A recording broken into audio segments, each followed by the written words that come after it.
L'électrification des véhicules aujourd'hui est au centre de l'actualité, notamment face à l'envolée du prix des carburants, mais pas que. Il y a aussi une démarche de rejeter moins de CO2, et notamment dans les zones urbaines, à l'heure où, notamment à Montpellier, vont s'ouvrir les zones à faible émission, les ZFE. Donc l'objectif d'aujourd'hui, c'est de faire essayer les véhicules, mais aussi de présenter avec de la pédagogie l'intérêt de passer à l'électrique et aussi décomplexifier l'utilisation d'un véhicule électrique, car aujourd'hui, c'est devenu beaucoup plus simple. Il y a de plus en plus de bornes de recharge et de solutions, soit à domicile, soit dans le domaine public, pour recharger facilement son véhicule. Les freins que l'on pourrait rencontrer pour franchir le pas, pour la transition vers un modèle 100% électrique, il y en a plusieurs. Tout simplement, ils sont liés, ces freins, à la méconnaissance.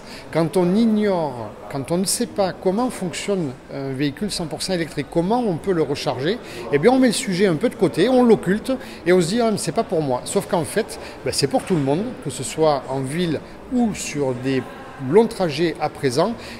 Il y a des solutions pour tout. On peut se recharger à domicile ou au travail. D'ailleurs, 90% de nos clients chargent leur voiture à domicile ou au travail.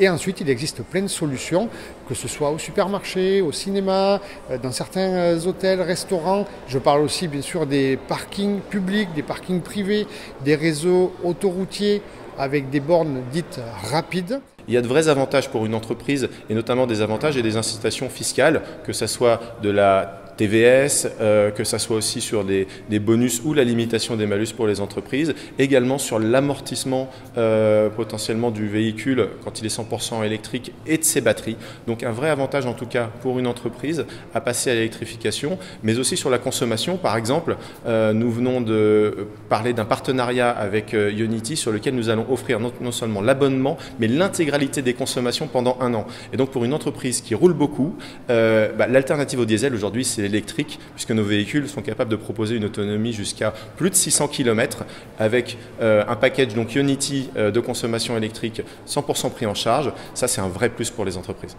Alors c'est sûr, il existe beaucoup d'avantages financiers et fiscaux d'acquérir une BMW ou Mini 100% électrique, mais ça ne fait pas tout. C'est-à-dire que l'ADN même de la marque, c'est le plaisir de conduire, et avec ces modèles 100% électriques, on retrouve cet ADN. C'est un vrai plaisir de conduire, j'allais presque dire de piloter. Certes, on conduit sur la route, mais ce sont des modèles ultra performants, avec un silence incroyable, l'absence de vibration de pièces mécaniques. Quand on est au feu rouge, c'est vraiment une attitude très zen dans la voiture. Et en fait, c'est ultra reposant de conduire au quotidien une voiture électrique, que ce soit en ville ou sur l'autoroute. Nous travaillons pour, à toutes les étapes du cycle de vie, réduire en tout cas nos émissions carbone, avec un objectif, en 2050, devenir 100% neutre en émissions de CO2, et que BMW puisse proposer les voitures les plus vertes du marché.